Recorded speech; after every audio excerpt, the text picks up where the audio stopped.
पढ़े लिखे मौलवी साहब से खतरनाक पता है क्या है?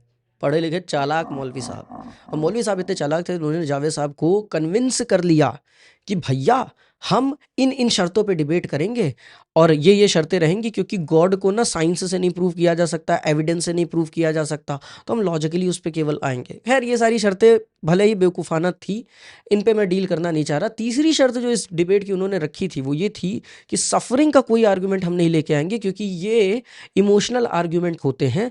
वहाँ पे मेरा माथा भन्नाया। मौलाना साहब ने बहुत ही मेटिकुलसली और चालाकी से कन्विंस कर दिया उस भीड़ में बैठे जितने भी लोग थे उनको कि भैया जो सफरिंग होती है वो इमोशनल आर्गुमेंट है, गॉड के लिए हम इमोशनल आर्गुमेंट से डील नहीं करेंगे। क्यों महाराज, क्यों नहीं करोगे?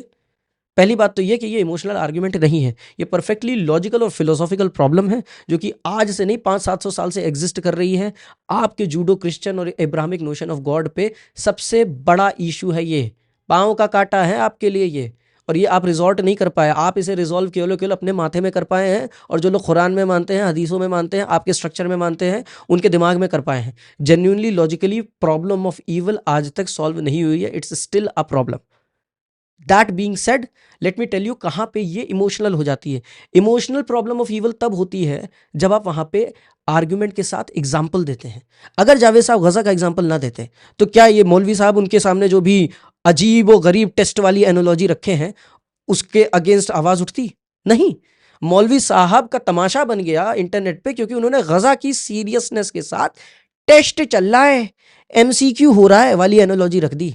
सो ग्रेविटी जो है प्रॉब्लम ऑफ ईविल की, वो तब आपके सामने पेश होती है जब आप उसके साथ एग्जाम्पल रखते हैं।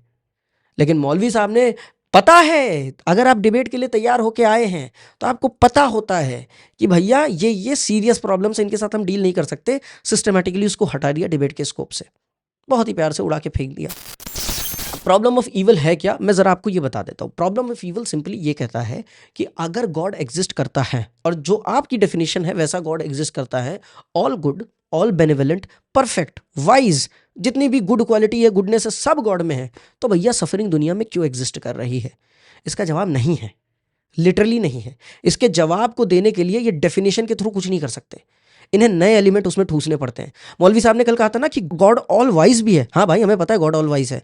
परफेक्शन का जब तुमने इंटेलमेंट दिया है ना, परफेक्ट है, गुड है, नेसेसरी है, तो भैया गॉड ऑल वाइज है, ये भी वहां से इंटेल किया जा सकता है। इसके साथ हमें इशू नहीं है। हमें ये बताओ सफरिंग क्यों एग्जिस्ट कर रही है? उसके लिए ये नए मेटाफिजिकल फ्रेमवर्क में जाते हैं, फिर जन्नत जहन्नुम में जाते हैं, फिर फ्री विल के पास जाते हैं। तो ये 75 तरह के एलिमेंट ठूस देते हैं इस आर्ग्यूमेंट का जवाब देने के लिए, but they don't have a satisfactory answer. Logical satisfactory answer है ही नहीं। लेकिन किन लोगों को लॉजिकल और सेटिस्फैक्टरी लगेगा?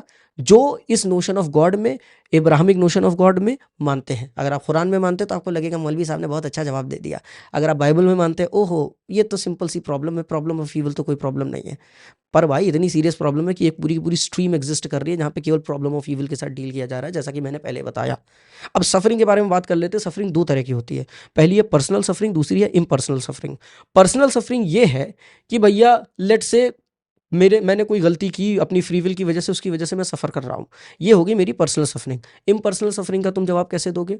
हैं, मैं दुनिया में एग्जिस्ट कर रहा हूँ, दुनिया में कैंसर जैसा रोग भी एग्जिस्ट कर रहा है, मैं दुनिया में एग्जिस्ट कर रहा हूँ और दुनिया में मलेरिया, डेंगू ऐसे रोग भी एग्जिस्ट कर रहे हैं। भाई क्यों एग्जिस्ट कर रहे हैं मुझे बताओ? इतना मैसोकिस्ट है गॉड, इतना ज़्यादा सैडिस्ट है गॉड कि उसे मज़ा आ रहा है लोगों को दुख, दर्द, तकलीफ में देखने में? Are you sure it is even a god? क्योंकि डिकार्ट और लाप्लास ने सीरियस क्वेश्चन उठा रखा है कि this can not be god, it could be an evil demon as well. एक ईविल डीमन जिसने दुनिया केवल फन के लिए बना रखी है, मज़े के लिए बना रखी है, और दुनिया में केवल और केवल हाहाकार मचा हुआ है। क्योंकि खुशी के पल तो दोस्त दो चार ही होते हैं, गम कांस्टेंट है। बुद्ध तो कह के गए हैं सर्वम दुखम। तो आर यू श्योर कि जिस नोशन ऑफ गॉड को आप एडवोकेट करने जा रहे हो that is even good? It's a serious philosophical problem जो गॉड के नोशन को ही क्वेश्चन कर देता है कि आप जिस डेफिनेशन के साथ गॉड के जा रहे हैं, इज इट करेक्ट और नॉट। तो ये जो एक इन्होंने अपने आगे गेट बना दिया था, वॉल बना दिया था, कंडीशन रख के कि प्रॉब्लम ऑफ ईवल पे बात नहीं करेंगे, it was very misleading in the debate, और वहाँ पे किसी ने उठाया नहीं। That is something concerning. Javed साहब ने उसके बाद भी प्रॉब्लम ऑफ ईवल पे जाके इनको उठा के पटका, धोबी पछाड़ मारी, विच इज़ गुड। फिर ये ऑब्जेक्टिव मोरालिटी पे चले गए। ऑब्जेक्टिव मोरालिटी में उन्होंने कहा कि गॉड के बिना ऑब्जेक्टिव मोरालिटी एग्जिस्ट नहीं कर सकती। अच्छा महाराज, आपके जो गुरु जी हैं उनसे एक आदमी ने पूछा था कि एक रेपिस्ट और एक आइडल वर्शिपर, इन दो लोगों के बीच में कौन ज़्यादा बड़ा गुनहगार है? आपके गुरु महाराज ने बोला था कि एक आइडल वर्शिपर। तो अगर आप ऐसी ऑब्जेक्टिव मोरालिटी में मानते हैं, जयराम जी की भाई, नहीं चाहिए ऐसी ऑब्जेक्टिव मोरालिटी। ना इससे दुनिया का कल्याण हो सकता है, ना किसी का कल्याण हो सकता है। और अगर आपको ये बड़ी लॉजिकल लग रही है, ये वाली ऑब्जेक्टिव मोरालिटी अगर लॉजिकल लग रही है दोस्त, तो अच्छे साइकेट्रिस्ट मैं बताता हूँ भाई, बेहद बढ़िया बढ़िया साइकेट्रिस्ट, मेरे खुद कई दोस्त है जो साइकोलॉजी की टेरिटरी में है।